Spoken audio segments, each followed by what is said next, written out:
एक अनजान नंबर से मेरी दोस्ती हो गई थी और पता ही नहीं चला कि कब वो दोस्ती प्यार में बदल गई। उसने मिलने का बोला तो मैंने उसे मिलने से इनकार कर दिया। जब मैंने उसकी ये बात नहीं मानी तो वो मुझसे नाराज हो गया। मुझे उससे बहुत मोहब्बत हो गई थी। जब उसकी नाराजगी मुझसे बर्दाश्त नहीं हुई तो मैंने उसे मिलने के लिए हाँ कर दी। उससे मिलकर मुझे बहुत अच्छा लगा। उसने मुझे बोला कि मैं तुम्हें मुकम्मल हासिल करना चाहता हूँ। मैंने उसे इनकार किया तो वो एक बार फिर से नाराज हो गया। मुझे उसकी नाराजगी नहीं देखी गई और फिर एक दिन मैंने उसे अपना आप सौंप दिया। वो मुझसे मिलने की जिद करता रहा और मैं उससे मिलती रही। फिर मुझे कुछ दिन बाद पता चला कि मैं प्रेग्नेंट हो गई हूँ।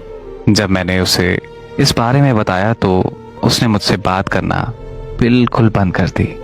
मैं बहुत रोई और मजबूरन मुझे अबॉर्शन करवाना पड़ा। फिर एक दिन मेरे घर वालों ने मेरी शादी तय कर दी।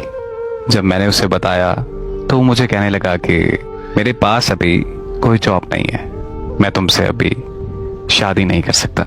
और फिर एक दिन उसने मुझसे मुकम्मल तौर पर राब्ता ख़त्म कर दिया।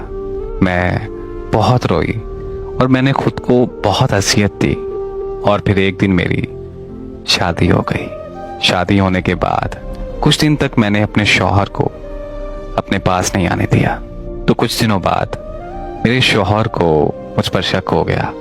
कोई तो ऐसा मसला है जो ये मुझे अपने पास नहीं आने देती। फिर उसने मुझे बहुत मारा और मजबूरन मुझे मेरे शौहर के पास जाना पड़ा।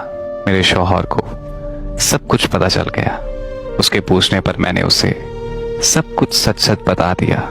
मेरे शौहर ने मुझे फिर से मारा और अपने घर में सबको बता दिया कि मैं बदकिरदार हूँ। मेरे शौहर ने मुझे घर से धक्के देकर निकाल दिया। जब मैं घर गई तो मेरे घर वालों ने भी मुझे नहीं रखा। फिर मुझे किसी ने दारुल अमान का बताया। मेरे पास सर छुपाने को कोई जगह नहीं थी तो मजबूरन मुझे वहां जाना पड़ा। आज मेरी जिंदगी मुकम्मल तौर पर बर्बाद होकर रह गई है। जिल्लत के अलावा मुझे कुछ हासिल नहीं हुआ। गुजरा वक्त सोच के मेरा दिल करता है कि मैं खुदकुशी कर लूं, पर मैं अब कोई और गुनाह सा नहीं लेना चाहती। आज की ये कहानी शेयर करने का मकसद सिर्फ इतना था कि जो आज ये सब इस बहन के साथ हुआ, अल्लाह ना करे ये दोबारा किसी और बहन के साथ ना हो और शायद मेरी किसी बहन की इज्जत बच जाए।